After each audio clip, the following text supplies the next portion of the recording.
The future of gaming isn't just about playing, it's about living inside games.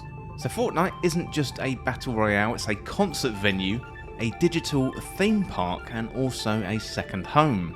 Roblox lets players build entire worlds, and Minecraft is a creative playground with simply no end in sight. So these aren't just games, they are platforms, and they are dominating time and the imagination of the next generation of gamers. But where does that leave The Legend of Zelda, a series built on single-player adventures, story, and endings? Well, today I want to explore a question that we don't often want to ask, and that is, can Zelda survive in a world where games never end? Well, if you enjoyed this video, hit that subscribe button down below for even more Zelda content here on Triforce Times. Well, first of all, I do want to say this is a bit of a different video for me today. Sometimes I'll be doing tutorials about Legend of Zelda games, sometimes I'll be looking at lore or getting the community's opinion. Well, today I want to have a look ahead. This is something a little bit different, and I hope you like it, but let me know in the comments what you think. First of all, I want to have a look at the shift towards games as a platform. So, the landscape of gaming is undergoing a really dramatic transformation. While The Legend of Zelda continues to offer timeless, story-driven appeal, a new generation of gamers, especially Gen Alpha, is being shaped by radically different gaming experiences. So games like Roblox, Minecraft and Fortnite, they're not just games, they're platforms, ecosystems, and social hubs where players don't simply play, they create, they socialise, and they exist. Well, according to GWI's research on Gen Alpha, a staggering 73% of children aged 8 to 15 play video games at least weekly, and what they value most isn't traditional storytelling, instead they're drawn to freedom, creativity, and social interaction. In fact, the top 3 reasons they play are to be creative, to relax, and to hang out with their friends. These motivations align really closely with the values of games as a platform, where the structured narrative takes a back seat to shared experiences and customizable worlds. In 2023, the most played games globally were not new releases, but past titles, so Fortnite, Grand Theft Auto 5, Minecraft, The Sims 4, and Call of Duty. Many of these games are over a half a decade old, some of them over a decade, but they dominate because of their live service models, the modular content updates, and player retention through social systems, and also customization. IGN did some analysis of players, and they confirmed that older evolving games attract more consistent engagement than new single player releases. Players are no longer finishing games, they're just living inside them. Well, this shift is much more visible in a platform like Roblox, so the record-breaking success of Grow a Garden, a player-created game inside of Roblox, is a powerful symbol of this new games as a platform era. On July the 19th, 2025, it hit 21.9 million concurrent players, beating out even Fortnite's historic live events. Now, it previously broke a Roblox record with 21.3 million concurrent players in June. That is a level of real-time engagement that even the biggest AAA story-driven titles can't match. And it was all achieved entirely within a user-generated environment. Just to remind you again, that was 21.9 million concurrent players. That is absolutely baffling. With some more analysis here from Italy Meets Hollywood, their 2025 trend report, and it reinforces the shift, noting that the future of gaming is going to be divided by modular, evolving content, AI-driven personalization, and games as persistent worlds and social identities. The idea of games as products you complete is giving way to games as a service that you return to, and that's where the next generation is spending its time. So that is a whole lot of information about games as a platform, but where does that leave The Legend of Zelda? Games as a platform aren't just popular, they are becoming the default experience for new players. They command larger audiences, more time, deeper engagement, and Zelda's linear structure, lack of social features, and finite content place it well outside of this model, and the further the industry shifts, the more Zelda risks becoming an outlier in a space built for constant connection. Okay, let's have a look at what Zelda offers that platform games don't. So while games like Fortnite and Roblox offer this infinite customization and social play, The Legend of Zelda delivers something fundamentally different, a crafted, personal journey. At its core, Zelda games offer authored storytelling where every character, location and puzzle is deliberately designed to evoke a sense of purpose and meaning. You're embarking on an adventure with a clear beginning, middle and end, and this sense of narrative closure is pretty rare in today's platform-centric gaming culture, and it gives Zelda emotional weight, whether it's the bittersweet countdown of Majora's Mask or the quiet solitude of Breath of the Wild. These are stories that you finish, and they're not just spaces that you visit. The Legend of Zelda also excels at creating worlds that feel lived in, but they're not overwhelming. While live service games prioritise size and player freedom, they often sacrifice intimacy. In contrast, Zelda's worlds are richly detailed, hand-tuned environments where exploration is about discovery and not necessarily distraction. Every mountain, peak and hidden cave exists for a reason. It's not just to pad out a map.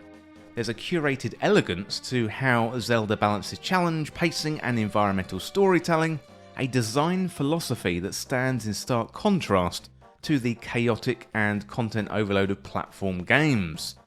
For players seeking meaning over endlessness, Zelda still offers an experience that platform games struggle to replicate. Well, next up I want to have a look at the question of will Zelda be left behind? So, as the gaming landscape shifts towards persistent, player-driven worlds, there's a growing risk that The Legend of Zelda could feel increasingly out of step with what younger audiences expect. So for example, these players, when they are first starting out gaming, they're playing Roblox, they're playing Grow a Garden, they're playing Minecraft and Fortnite. If they start out with those games, what are they going to graduate to in their teenage years and their early adult years? So when I was a kid, I first started playing Zelda 2, and that really shaped my gaming habits for a lifetime for me. So it's going to be really interesting to see what the future holds. And I'm not talking about the next couple of years, I'm talking about 5 years, 10 years, 20 years out. What is that future going to look like? So there definitely is a risk that The Legend of Zelda could feel increasingly out of step. Gen Alpha and even Gen Z are growing up with games like Roblox, Fortnite, Minecraft, not just playing them, but they're living in them. These games function more like social ecosystems or virtual playgrounds, more than traditional titles, like with stories and linear progression. They're updated constantly, encouraging endless replayability and invite players to become creators themselves. In contrast, Zelda, even with its recent open world iterations, is still single player, narrative led, and that's an experience that ends when the credits roll. So in a world obsessed with games that never end, is there still going to be a space for stories that do? There's also the question of interactivity and social connection. So today's most popular games aren't just fun, they are places to hang out. Players log into Fortnite to chat, attend virtual concerts, or you can build up custom maps with friends. Roblox empowers an entire generation to design games, stories, and interactive experiences for one another. Zelda, for all its creative brilliance, remains fundamentally solitary, and there's no co-op dungeon crawling, no shared Hyrule, no user-created temples or mechanics beyond what Nintendo designs. If the next generation expects games to be collaborative, customizable, and constantly evolving, Zelda's traditional structure may start to feel a little bit restrictive. And the risk isn't just that Zelda gets left behind technically, it's the fact that it fades culturally. So as new generations spend their formative gaming years immersed in endless evolving community-driven experiences, the Zelda formula could come to feel like a relic, beautiful, beloved, but increasingly distant from the way that the world now plays. The challenge for Nintendo is going to be to preserve what makes Zelda special, while finding a way to resonate with a generation raised in platform games, and not just side quests. Okay, next up, let's have a look at Zelda's evolution. So despite the risks of being left behind, Nintendo has already begun subtly evolving The Legend of Zelda to meet the expectations of modern players. So it started with Breath of the Wild, released in 2017, and that marked a really seismic shift in the Legend of Zelda franchise. For the first time, Zelda embraced a true open world design, abandoning the rigid design order structure and linear progression that defined earlier titles. The game encouraged player agency like never before. You could climb any mountain, solve puzzles in any order, approach enemies however you liked. This open-endedness tapped into the same sandbox appeal that powers games like Minecraft and Fortnite, while still retaining Zelda's emotional core and also the narrative identity. So Tears of the Kingdom pushed that evolution even further. Its introduction of the ultra-creative building mechanics gave players the tools to craft flying machines, battle contraptions, and physics-based solutions in a way that felt deeply personal and quite unpredictable, much like Roblox, but framed within a handcrafted world. Players could share their creations across social media or Zelda notes, forming a kind of virtual creativity loop even without formal multiplayer or user-generated content systems. The game did not need to be a live service platform to invite experimentation. It simply empowers players to manipulate the world in a playful, emergent way. So this is a subtle but quite powerful alignment with games as a platform. Yet even as it incorporates modern mechanics, Zelda remains firmly rooted in its single-player DNA. There's no persistent world, no shared experience, no dynamic content updates. What makes Breath of the Wild and Tears of the Kingdom unique is how they borrow the design ethos of platform games. Openness, creativity, flexibility, without fully surrendering to their structure. So it's definitely a hybrid approach, but one that respects the franchise narrative soul while still acknowledging that players want more freedom, more experimentation, and more control. These games suggest Zelda can evolve, but on its own terms. In this sense, Breath of the Wild and Tears of the Kingdom might represent Nintendo's quiet answer to the platform question, not to become Fortnite, but to absorb what works from that model, the freedom, the sandbox logic, the shareable creativity, and embed it in a deeply authored world. So it's a really difficult balancing act that few franchises could pull off, and it positions Zelda not as a relic resisting change, but as a beacon of how thoughtful evolution can preserve tradition whilst also engaging the future. Well, as the gaming industry leans heavily into platform-style experiences, the question does arise, could The Legend of Zelda evolve into a platform game itself? Imagine a version of Hyrule that doesn't end, a living, breathing world where players return week after week for new quests, events, or even player-created challenges. It's not hard to picture a future where Zelda embraces elements of a persistent world, multiplayer exploration, or even user-generated content-driven design, blending its signature adventure style with the endless engagement loops that define modern games like Fortnite and Roblox. In theory, a Zelda platform could allow players to build, share dungeons, tackle co-op temples with friends, or maybe even watch the world of Hyrule evolve over time in response to community activity. So there is a precedent for this, and Nintendo's already dabbled with platform potential through titles like Super Mario Maker. That gives players full control over level creation, so a Zelda Maker would be a natural evolution of this, especially with the shrine templates introduced in Breath of the Wild and Tears of the Kingdom. By giving players the tools to design their own puzzles, quests, or even regions of Hyrule, Nintendo could unlock levels of replayability and community engagement the franchise has never seen. So it wouldn't necessarily replace the mainline story-driven games, but rather coexist as a creative sandbox extension of the Zelda universe, a place where players aren't just adventurers, but they're also architects as well. Turning Zelda into a platform would be a very, very delicate operation. The series thrives on curated narrative pacing and emotional arcs, qualities that are hard to maintain in player-driven or endless updated spaces.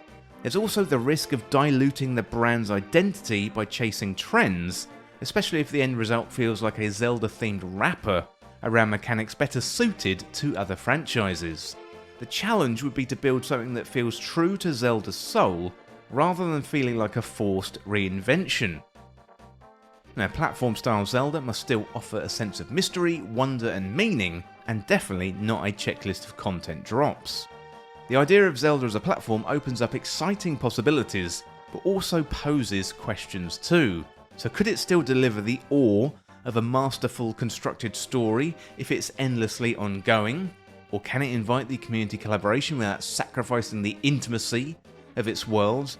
The answer may not lie into completely transforming Zelda into a platform game, but in blending elements of both models, offering a space for creativity and connection without abandoning the crafted experience that made the series legendary in the first place. So as the gaming industry accelerates towards open-ended platforms, evolving metaverses and infinite content loops, the Legend of Zelda franchise stands at a crossroads. On one path we've got the world that the franchise has always known, one of crafted adventures, finite stories and meaningful endings. This is where Zelda has built its legacy through emotional narratives, meticulously designed puzzles, and the joy of discovery in a world that respects your time and rewards your curiosity. It's a path that values completion over continuation, and in an age of never-ending content, that kind of storytelling feels increasingly rare. On the other path lies the future. Zelda as a living platform, a space that players return to not just to finish a quest, but to explore, create and connect with others. In this version of Hyrule, the possibilities never end, new shrines are built by players, seasonal events breathe life into the land, and your adventure feels different every time. It would be a very, very bold reimagining, and a risky one as well. One that allows Zelda to stay relevant with the generation raised on Roblox, Fortnite and Minecraft, where the game is never truly over, and every player can leave their mark on the world. Nintendo's challenge then is to decide which future best serves the soul of The Legend of Zelda. Must it adapt to survive, or does its strength lie within resisting the tides of modern design? Perhaps the answer isn't binary.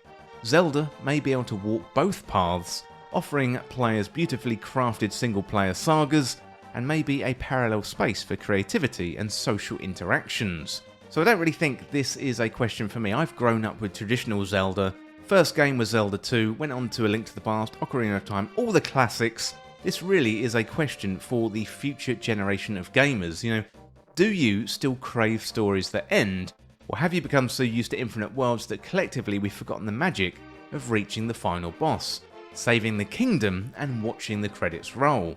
So whatever the answer, one thing is very clear: Zelda's next step won't just define a game, it could define what gaming means in the years to come.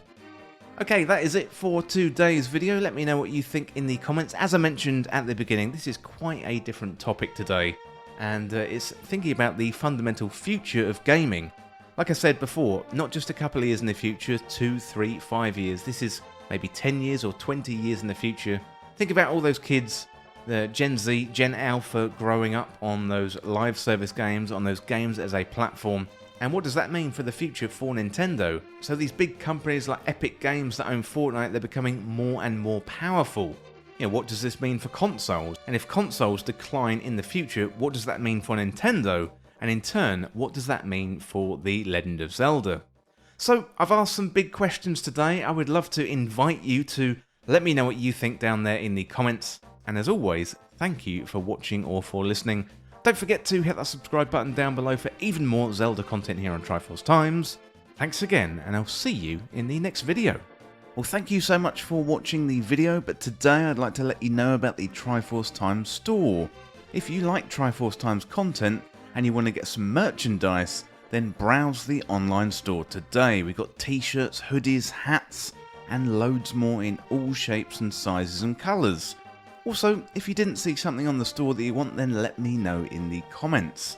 Comment on the video and let me know what you want to see in the merch store, and I will make it happen.